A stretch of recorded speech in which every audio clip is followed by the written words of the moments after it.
प्रागैतिहासिक काल वह युग जब मनुष्य ने लिखना नहीं सीखा था। यह काल हमें पुरातात्विक साक्ष्यों और अवशेषों के माध्यम से समझ आता है। प्रागैतिहासिक भारत का अध्ययन हमें अपने पूर्वजों के जीवन, उनके संघर्ष और विकास को समझने में मदद करता है। यह जानना महत्वपूर्ण है कि हम कहां से आए हैं और कैसे विकसित हुए हैं।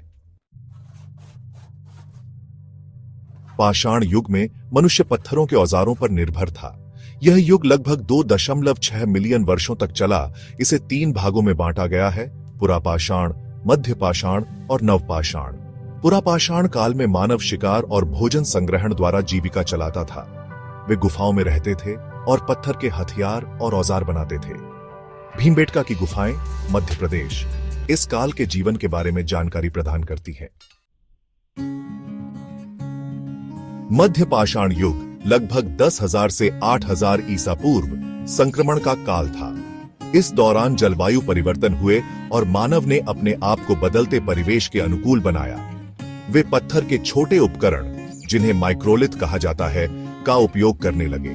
मछली पकड़ना भी इस युग की एक महत्वपूर्ण विशेषता थी। नवपाषाण युग क्रांतिकारी परिवर्तन।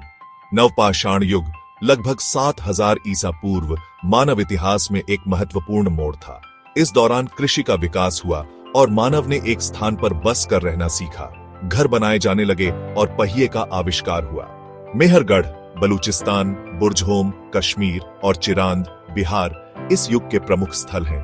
इन स्थलों से मिट्टी के बर्तन, हड्डियों के उपकरण और पशुओं के अवशेष मिले हैं, जो उस समय के जीवन की जानकारी देते हैं।